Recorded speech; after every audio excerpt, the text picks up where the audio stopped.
சின்னதாக ஒரு துண்டு தேங்காய் பொடியாக நறுக்கி எடுத்து வச்சுருக்கிறேன். மிக்சி சாரில் போட்டுக்கலாம். அரை ஸ்பூன் ஜீரகம் போட்டுக்கலாம். சோம்பு அரை ஸ்பூன் போட்டுக்கலாம். கசகசா 1/4 ஸ்பூன் போட்டுக்கலாம். இதை அரைச்சி எடுத்துகிட்டு வந்துடலாம். பாருங்கள், அரைச்சி எடுத்துகிட்டு வந்தாச்சு. நல்லா நைஸாக அரைச்சாச்சு. இதில் சின்ன வெங்காயம் ஒரு 4-5 போட்டு ஒரு சுத்து எடுத்துகிட்டு வந்துடலாம். அரைச்சி எடுத்துகிட்டு வந்தாச்சு. பாருங்கள், இதை வச்சுட்டு எண்ணெய் ஊற்றிக்கலாம். கொஞ்சம் கடுகு போட்டுக்கலாம். கடுகு பொரிஞ்சிட்டு சின்ன வெங்காயம் போட்டுக்கலாம்.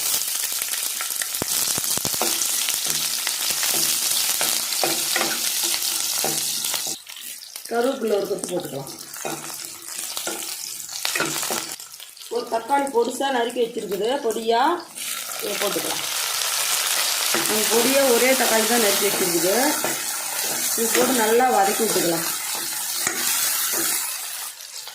இது கொஞ்சம் உப்பு போட்டுடலாம், வணங்கிட்டு நல்லா.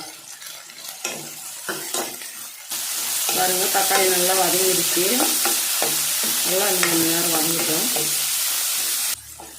எல்லாம் வதங்கிடுச்சு. இப்போ நம்ம அரைச்சி வச்சுருக்கிற மசாலாவை அதில் சேர்த்துக்கலாம்.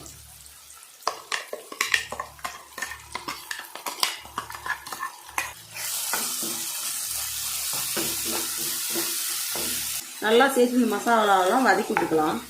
கொஞ்சம் மஞ்சத்தூள் போட்டுடலாம். மல்லித்தூள் 2 ஸ்பூன் போட்டுடலாம். மிளகாத்தூள் கொஞ்சம் போட்டுடலாம். இது வீட்டில் இருக்க ரொம்ப காரம், அதனால தான் கம்மியாக போட்டிருக்கேன்.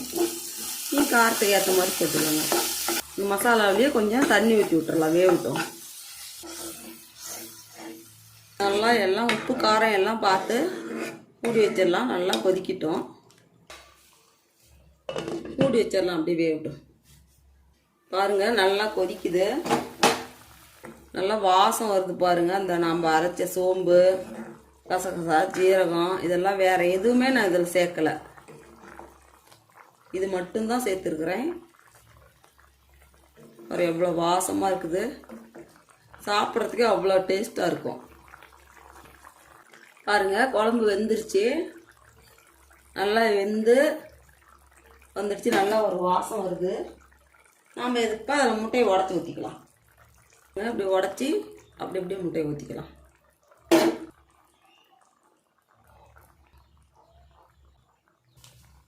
அப்படியே ஒரு 5 நிமிஷம் வேகட்டும். ஒரு 2 நிமிஷம் அப்படியே மூடி வைக்கலாம், வேகட்டும்.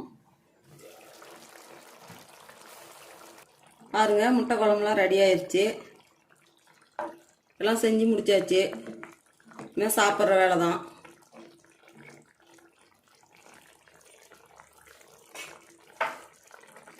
இது மேலே கொத்தமல்லி தழை போட்டு நம்ம அப்படியே இறக்கி விடலாம்.